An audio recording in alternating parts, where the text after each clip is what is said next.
Greetings and salutations. Welcome to the Citadel of New Church. I'm your host, Captain.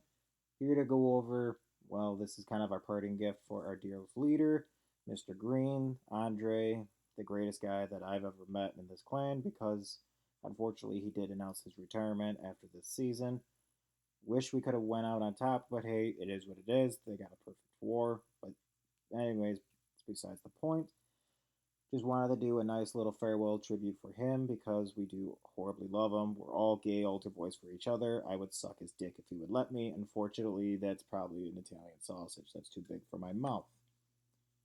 I did ask a couple of the guys of the clan if they wanted to do some parting gifts as far as sharing stories, saying what they would like to part with. And starting with Mammoth, he wants to go over the history of the clan to just show how much Green has been a part of us as a whole. And by doing this, I'm also going to be highlighting some attacks. Fuck these guys if they don't want their hit bases shown, because at this point, don't care. So, getting into the history of a clan as a whole, New Church, like about 3 years ago, had merged with Fairy Tale. It was kind of like a lack of members. Mammoth was part of the Fairy Tale leadership as well. It wasn't until maybe a couple months after the merge that Mammoth finally decides to leave, mainly due to some arguments and some conflict of interests and things like that. So Green kind of leaves as well after basically a bunch of toxicity that was going on within the clan. He went about a week before finally, I think it was a couple of the other Italians as well. They were kind of like, hey, we should reopen New Church. Green was on the verge of retirement and decides, you know what, fuck it. I'm Green. I'm going to pull up my big boy panties and do this. We're going to do it the right way. We're going to be awesome. So at that point, Mammoth was one of the kind of the people that rejoined with New Church, as well as Yola Mode at the time for his second account of the multiple that he has nowadays. But that's besides the point. At that time, New Church was kind of just a regular farm war clan that they didn't really do much of anything. They really couldn't fill out a proper breakdown. Like they would always have like maybe way too many tens versus nines and stuff like that. Yes, this is back in the good old days where Town Hall 9 was an actual thing. There was no communication channels, there was no Discord at the time, but anyways, they made do for like maybe a couple of months or so. When they finally got a Discord, they finally started getting serious with the breakdowns and stuff like that for things like minor league clan wars. They did actually refer to an admin in one of the random wars that they had in order to get some interest in. Green was the kind of person that kept in contact. He was applying for trials and stuff like that since the season had already started. I want to say that was season 5. So that way, when season 6 came around, New Church would be able to apply. And it was from there that we did Barbarian King League twice for season 6 and 7. We did the Archer Queen for season 8. And we ended somewhat decently with the Grand Warden League for season 9. And then wrapping up with this nice attack. Whee! And then for the next one, I think it's the one down. So anyways, Green keeps in contact with the admin, so that way when season 6 starts, he's able to go into the league and go as a whole. This is also when there's a bunch of Italians. It wasn't so much of like the other people that we had in the clan. It was starting to get a little, well, disruptive and stuff like that. Some people weren't really taking it seriously. They kind of just acted more like a regular clan. But with the way that Green was pushing into the new horizon of doing League Wars, it was becoming more and more adamant towards being war prominent. Because that was also when we had clans like Legends BR, Pakistani clan, and Black Hand Side that were starting to all blend in together and eventually join into the clan. So when the doors finally opened, there was people like myself, Enigma, WBW that were joining the clan. There has been a handful of other people as well that I probably couldn't mention, like Arslan or Mubin, but that's besides the point. And one of the fun things about this clan is, yeah, New Church has never really been one to poach. Like, the only people that have ever joined our clan is friends of friends, people that have always been, like, in touch with us. We've always tried to keep a decent respect for each other.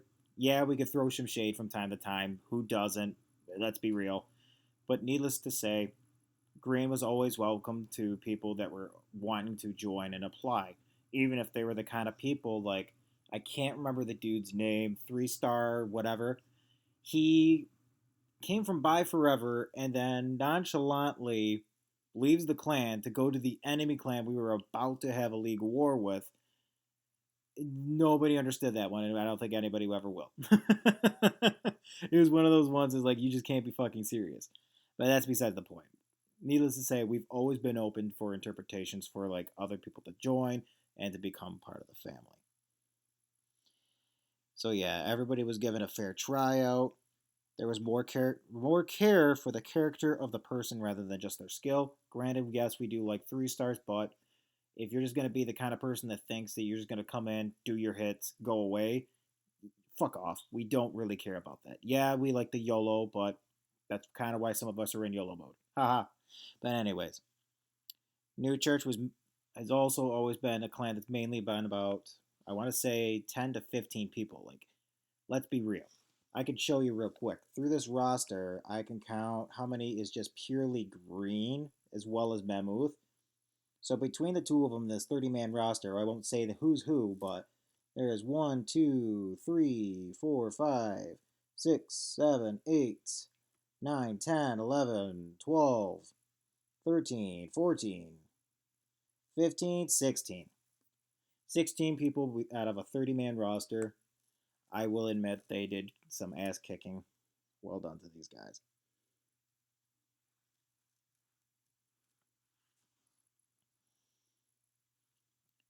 And as well, getting into some of this other stuff, it's mostly been a clan between these two guys, but they've always been accepting for other people like Albi, Air Magnifico, Philippe when he was around, and other stuff like that.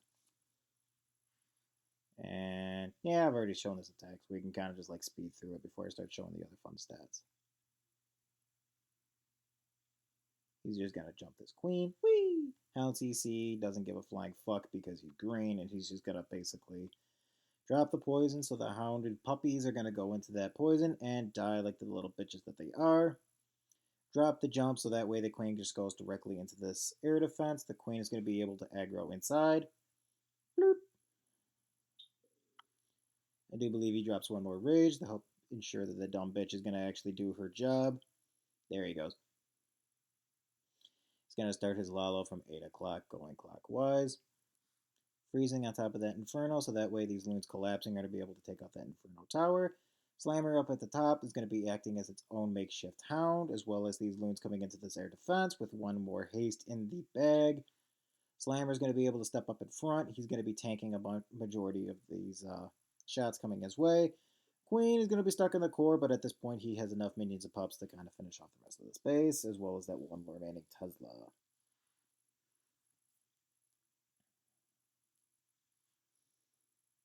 Woo.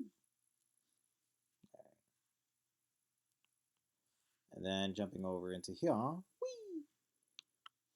Wanted to go over some of the stats that we had for our clan. Season 6, when we first got into the leagues, this is also, remember, is still predominantly Italian, but there was a couple people, a handful that were from other countries. But with our clan as a whole, we came in second place as a rank. For a first time league, that was pretty badass. Some of the clans that we were facing, like Too Swift, Too Sure, Garden Templars, Bloodspur, Rising Asylum, Iron Horse, the fact that we were going up against with them head to head and for a decent amount of them winning, pretty fucking well done. And then it's even more funny is like for our members of the clan looking over here at the right hand side, seeing who all was what town hall at one point in time too. Like Green Goblin is now on 11, Susco is in 11, Michelle, I think they boogied. Marlboro is now a 10. Kyoko, I do believe, is a 10. Dark Fonzie is a 10. Luigi is actually an 11. Green Never Dies is a 10. Big Mastro is now a 10. And I do believe that's it. Whee! But yeah, coming into the clan averages and stuff like that, pretty sweet. And then the same for season 7. We did a much better job as a clan, even though, again, we could not, for whatever reason, get past the semifinals. And of course, it was against Iron Horse again, which I don't think I actually highlighted here. Bloop. Okay, where is it at? Yeah, semifinal. Iron Horse has been the bane of our existence, and the same for here. Whee! Yeah, semifinal. They are great guys. We do have fun and laughing with them. But to go over this, whoop, what did I click? Oh, it's our little thing. Anyways, going over it, the fact that we did pretty well was actually well done. And as well, going on to the right hand side, going through as many people that has been changing through the rosters is actually pretty funny.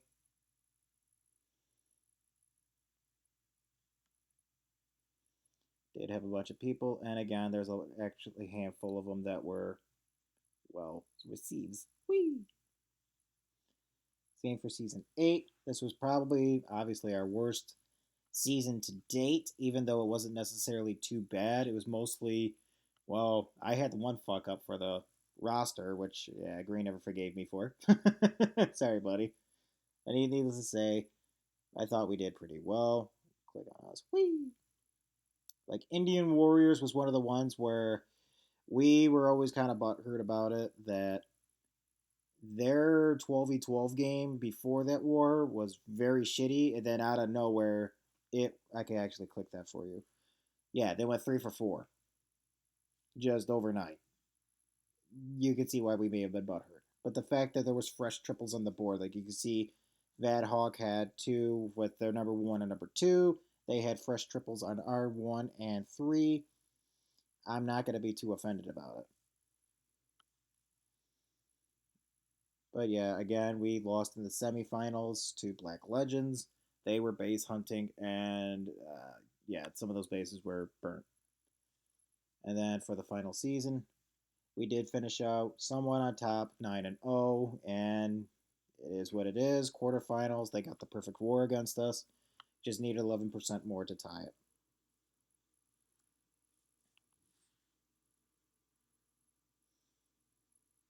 But yeah.